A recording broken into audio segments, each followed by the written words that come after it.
अपना मान तले टल जाए, अपना मान तले टल जाए, पर भक्त का मान न टलने देगा, भक्त का मान न टलने देगा, भक्त का मान न टलने देगा, भक्त का मान न टलने देगा।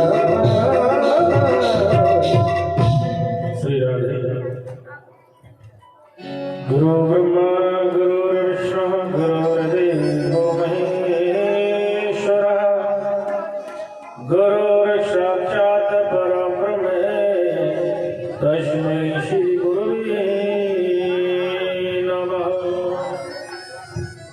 जहाँ काम चलता नहीं तीर और कमानों से, जहाँ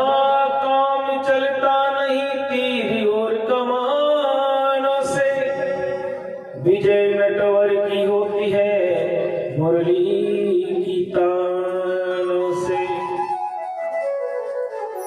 श्री राधे राधे जो रटे रटे जो आठोया, जो या के सरने बसे पूर्ण हो काम।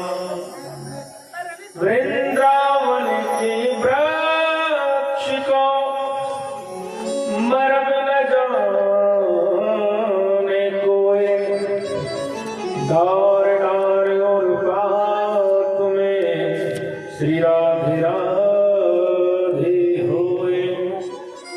संत भक्तगण बड़े भाव से प्रभु का सुंदर कथा का चिंतन कर रहे थे।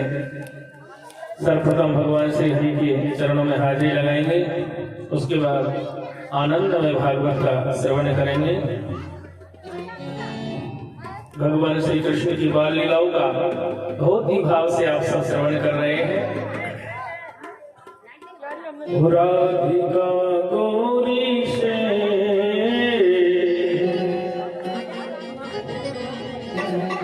राधिका गौरी से वो मैया कर दे मेरो भाव। राधिका गौरी से बिरज की छोरी से मैया करा दे मेरो नाम। राधिका गौरी से जय हो। बिरज की छोरी से मैया कर दे मेरो भाव। राधिका गौरी से बिरज की छोरी से मैया करा दे मेरो नाम। अरे ये बंधन है प्यार के, अरे ये बंधन है प्यार के, उम्र तेरी छोटी है, नजर तेरी खोटी है, कैसे करा दो तेरो प्यार। उम्र तेरी छोटी है, नजर तेरी छोटी है, कैसे कराए दूं तेरो भाव।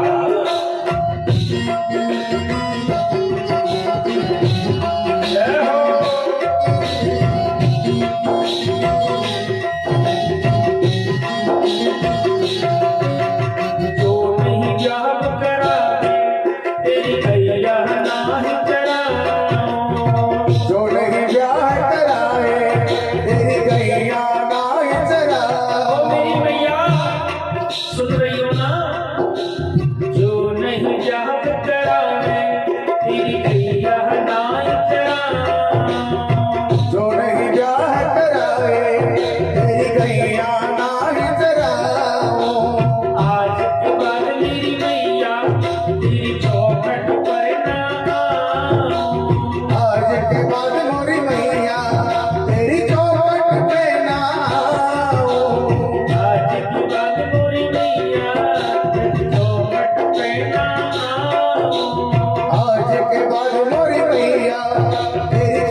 की चौकी पर मैया तुझको बैठाऊं।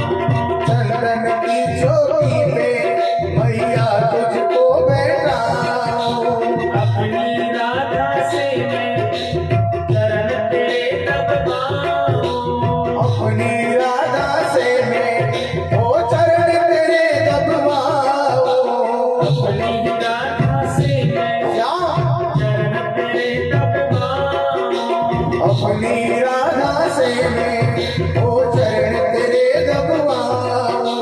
भोजन में बनवाऊंगा आऊंगा 56 प्रकार के राजा गोरी से विरज की छोरी से मैया करा दे मेरा उम्र तेरी छोटी है नजर तेरी खोटे है कैसे करा दो तेरा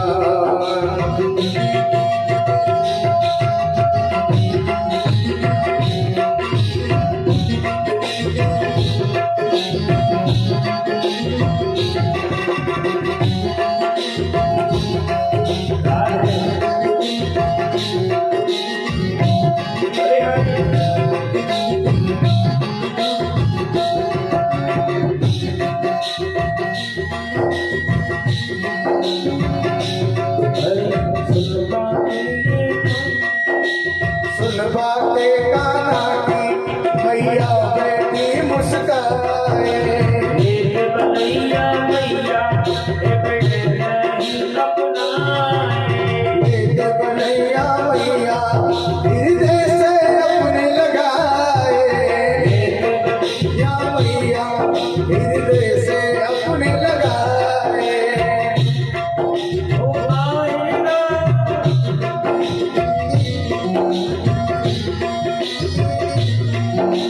नाव से जात हो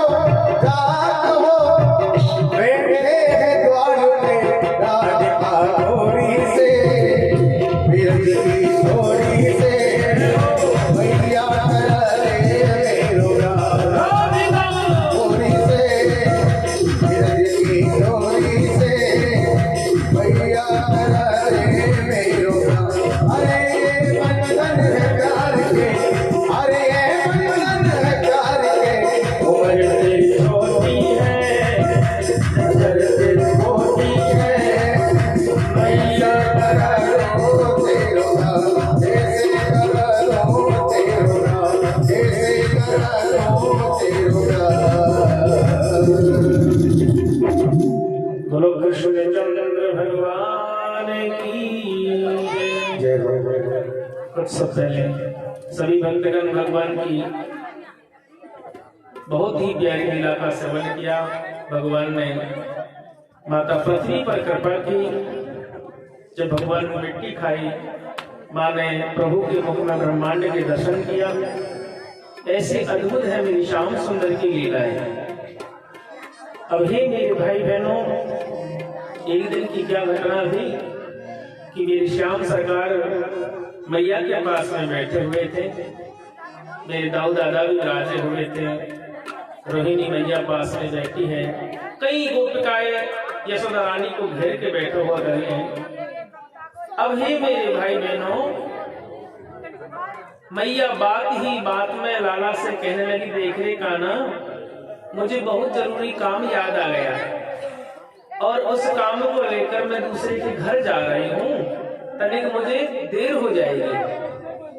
कान्हा, तू घर से कहीं जाइयो ना, यहीं पर बैठे रहियो। आज मेरे ठाकुर को मैया घर की रखवाली देकर चली गई। रोहिणी मैया भी साथ में चली गई। आवाज ना करें, प्यार से कथा सुने। जब भगवान श्री कृष्ण को महल के मुख्य द्वार पर बैठाया है, यशोदा रानी, रोहिणी मैया, गोपिकाएं सब बातें करते करते पड़ोस के घर में जाके बैठ गई। काफी देर हो गई, मैया ने कोई ठिकाना नहीं। मेरे श्याम सुंदर अकेले बैठे बैठे निहार रहे हैं।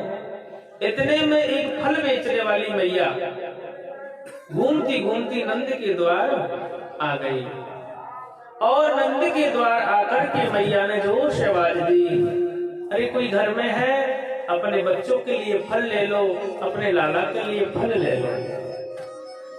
हारी थकी वह प्रभु के आंगन में आके विराजमान है गई, पसीने को पोंछने लगी।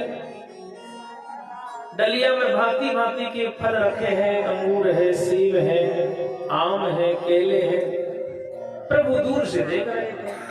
अचानक फल वाली की नजर मेरे काना पे पड़ी, इशारा करके बुलाने लगी, लाला आजा, थोड़े से फल ले जा। लाला तनिक आजा, थोड़े से फल ले जा। क्योंकि उस फल बेचने वाली ने सुबह से कुछ खाया पिया नहीं, भूखी प्यासी आई है। और देखो विधि की लीला, सुबह से घर से निकली है, किसी ने एक फल तक नहीं लिया। पूरा गोकुल ढूंढ लिया पर किसी ने फल नहीं खरीदा। आखिरकार ने ठाकुर की तरफ इशारा किया, मेरे कन्हैया खड़े हुए और फल वाली की तरफ आने लगे। फल वाली बोली, लाला आम लोगे? हाँ। सेब लोगे? हाँ। केले लोगे? हाँ। अंगूर लोगे? हाँ। ला बेटा क्या लेके आया तू? तेरी झोली में कुछ हो तो दे। कन्हैया बोले, मैया मेरे पास कुछ नहीं है। फल वाली कहने लगी, लाला तू बहुत ही प्यारो है, ऐसो लगे जैसे कि साक्षात त्रिलोकी को नाथ मेरे सामने खड़े है। पर कहा करूं लाला, ये पेट पापी है। तेरी मैया ने घर में कहीं धान रखे हो, कोई अन्न के दाने रखे हो, तनिक लेके आ और फिर तुझे बहुत सारा फल दूंगी। कन्हैया दौड़े दौड़े गए, अंदर गए, सब बर्तनों को देखा तो एक मटकी के अंदर धान भरा है। अब उस मटकी में धान भरा हुआ है और मटकी का मुंह छोटा है। मेरे ठाकुर ने एक हाथ मटकी में दिया, थोड़ा सा धान हाथ में, छोटे छोटे हाथ में मेरी श्याम सुंदर के। दोनों हाथ मटकी में दिए तब जाके कुछ धान हाथ में आया। अब जैसे अंजलि की है मेरी श्याम सरकार ने, अब मटकी से हाथ मेरी श्याम सुंदर के बाहर नहीं निकलते। अब कन्हैया बैठ गए मटकी पर और मटकी से बोले, देख रही आज तेने हाथ छोड़ दिए ना तो तुमको कल बहुत सारा माखन खवाऊंगा, मिश्री भी खवाऊंगा। वो फलवाली मुझे आवाज दे रही है, तुझे अंगूर खिलाऊंगा, केला खिलाऊंगा, सेब खिलाऊंगा, पर मेरे हाथ छोड़ दे। अब मेरी श्याम सुंदर की तो नटखट लीला है, मटकी में जो अंजलि बनी है हाथ बाहर नहीं आ रहे। आखिरकार उस मटकी को हल्के हल्के दरवाजे पे ले आए। फलवाली देखने लगी, लाला के दोनों हाथ मटकी में फंसे हैं। फलवाली बोली, लाला तनिक अपने हाथों को छोटा कर लो, बाहर निकल आएंगे। कन्हैया ने झट से छोटा हाथ दिया, दोनों हाथ बाहर आ गए। अब अंजलि में थोड़े से धान है, पर वो अंजलि बना के चल रहे हैं। अब एक पैर उठावे एक रखे, एक उठावे एक रखे, खुद भी टेढ़ा है तो चाल भी टेढ़ी है। चलते चलते एक एक दाना हाथ में से गिरता जा रहा है। जब फल वाली के पास मेरी श्याम सरकार पहुंचे तब मात्र 4 दाने मेरी श्याम सुंदर के हाथ में थे। फल वाली कहने लगी, लाला जो तू लाया वो मुझे सब कुछ स्वीकार है। इन धानों को तो मेरे इस रुमाल में रख दो। एक रुमाल थी जो फल ढाक के लाई थी, उसमें दाने रखे, घड़ी करके वो रुमाल पास में रखी। फल वाली बोली, लाला मैं तुझे आज पूरे फलों को देके जाऊंगी, पर थोड़ी देर के लिए मेरी गोद में बैठ जाओ। प्रभु को गोद में बैठाया, प्रेम में आनंद में डूबने लगी फल वाली। प्रभु का स्पर्श होते ही अंतःकरण की जो है इंद्रियां जागने लगी, आंखों से अश्रु की धारा बहने लगी। ऐसे मेरे श्याम सुंदर के प्रेम में फलवाली हो गई। उसको यही सुध नहीं रहा कि मेरी चूनर सिर से कब नीचे खिसक गई। प्रभु ने देखा ये मेरी भक्तानी तो मुझ में ही खो गई, मैया को पता चलेगा बेचारी से कुछ उल्टा सुल्टा कहेगी। इसलिए प्रभु बोले, मैया मैया मेरी मैया आ रही है। फलवाली बोली, भैया आज मुझे जो आनंद मिलो मेरी पूरी जिंदगी की मेहनत में आनंद नहीं मिलो। इतने दिनों से व्यापार कर रही थी, इतने दिनों से फल बेच रही थी, पर जो आज फल बेचने में आनंद मिला है ऐसा आनंद मुझे मेरे जीवन में कहीं नहीं मिला। हे नंद नंदन, हे यशोदा नंदन, इस आनंद को सदा मेरे हृदय में बसाए रखना। मैं तुम्हें भूलना नहीं चाहती, मैं तुम्हें भूलना नहीं चाहती। फल वाली जितने भी फल थे प्रभु के सम्मुख रखे हैं और उस रुमाल को उठाकर डलिया में रखा, सिर पर रख के फल वाली चल देती है और बड़ा सुंदर भाव कहती हुई जा रही है, ओ मेरो काना,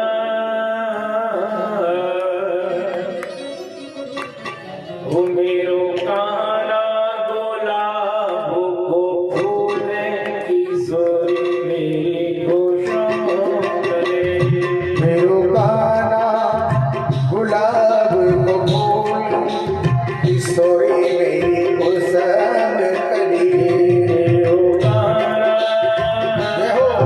मेरो काना गुलाब को फूल मेरी कुसम कली। ओ किशोरी मेरी कुसुम कली। ओ किशोरी मेरी कुसम कली रे मेरो लाला, लाला रे मेरो काना गुलाब को फूल किशोरी मेरी कुसम कली। मेरो काना गुलाब को फूल किशोरी मेरी कुसम कली। किशोरी मेरी कुसुम कली। ओ किशोरी मेरी कुसम कली। फल वाली उस डलिया को सिर पे रख करके अपनी कुटिया पे पहुंच गई। जैसे ही कुटिया पर फल बेचने वाली पहुंची, अपनी डलिया को सिर से निकाला और रख दिया। पसीने पोछने लगी, हवा करने लगी, जी घबरा रहा है, पर आंखों में वही मेरी श्याम सुंदर की मूरत फिर रही है। अचानक याद आया, अरे मैंने सुबह से कुछ खाया ही नहीं। चलो लाला ने 4 धान जो दिए हैं वो मैंने डलिया में रपटके थे, चलो निकाल लेती हूँ। अब डलिया को जैसे हाथ से उठाने लगी, डलिया हिले नहीं। हलवाली सोचने लगी, हे भगवान, ये डलिया को हिलता गए हो, अभी तो मैंने बड़े आराम से रख दियो, इतने में हम इतना वजन कैसे है गए हो। फिर डलिया को उठाने लगी, फिर भी डलिया ना हिले। जब उस वस्त्र को हटा कर देखा तो डलिये में हीरे जवाहरात भरे हुए थे। जैसे ही उस लीला को फलवाली ने देखा है, अपने आप को खो बैठती है और कहने लगी, प्रभु मांगत मांगत कुछ नहीं मिला, और जब मिला है तो बिना मांगे ही सब कुछ मिला। तभी तो कहते हैं कि राम नाम लड्डू, गोपाल नाम खीर, हरि को नाम है मिश्री और तू घोल घोल। कौन पिएगो?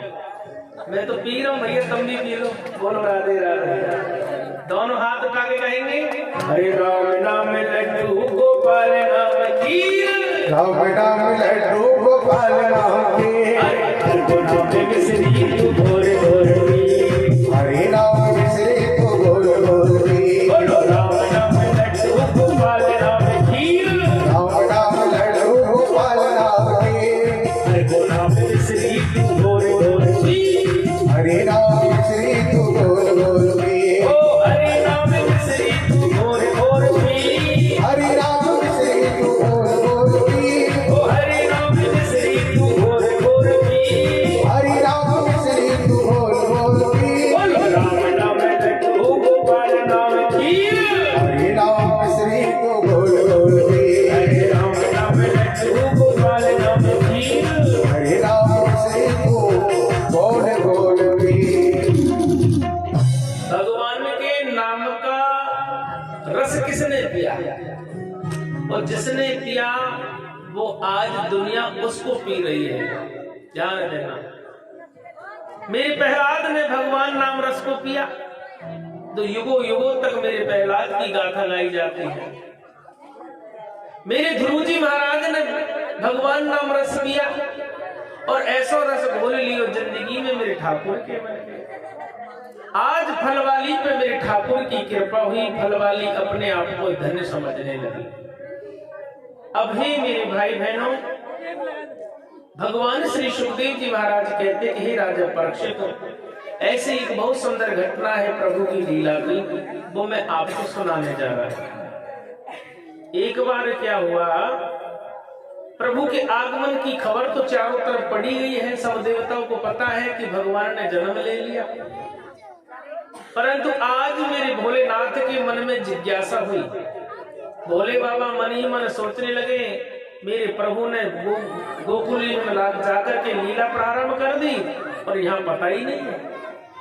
आज मेरे भोलेनाथ ने विचार कर लिया और बिना किसी से कुछ कहे, यहाँ तक कि माता पार्वती को भी पता नहीं था, चुपचाप वहां से अंतर ध्यान है गए भोलेनाथ और गोकुल जी में आ गए। भोलेनाथ के रूप को देखकर बहुत से गोप ग्वाले तो भाग गए। गले में नाग, कमर में बागंबर, हाथ में त्रिशूल, गले में गंगा, गले में काला नाग, सिर पे गंगा बह रही है, बिच्छू ततैया शरीर की शोभा बना रहे हैं। सभी लोग कह रहे भूत आगो, भूत आगो, भूत आगो, सब लोग भागने लगे। प्रभु ने सोचा भैया कन्हैया की नगरी में आए हैं, तने की यहाँ को आनंद ले लें। मेरे भाई बहनों, जिंदगी में जब भी यात्रा करने जाओ, जिस जगह की यात्रा करने जा रहे हो, अगर एक रात वहां विश्राम नहीं करोगे तो वहां की यात्रा का फल तुम्हें नहीं मिलेगा। प्रभु की यात्रा करने जब भी आप कहीं जाते हो मेरे ठाकुर की, चाहे वृंदावन जाओ, गोवर्धन जाओ, मथुरा जाओ, गोकुल जाओ, नंदगांव जाओ, वर्षाने जाओ, हरिद्वार जाओ, बद्रीनाथ जाओ, केदारनाथ जाओ, सावरिया सेठ जाओ, खाटू श्याम जाओ, पर एक रात जरूर रुक के आओ, क्योंकि रात्रि रुकने का ही सबसे बड़ा महत्व होता है। क्योंकि उसके चरणों में पड़े तो रहो, अपने दुख सुख को उसके सामने तो कहो। उसको क्या पता चलेगा, तुम तो गए तो 20 लाख की गाड़ी में भर और उल्टे आ गए। जो कन्हैया का सोचोगे वो बढ़िया माला माल है, प्यारे क्या कमी है इसके, तो उसके चरणों में पड़े रहो। जब तुम रात में नहीं सोओगे नहीं उसके आगे, तो उसको पता रहेगा कि मेरा भक्त बहुत दुखी है, सारी रात नींद नहीं आती है, उसको कृपा करनी पड़ेगी।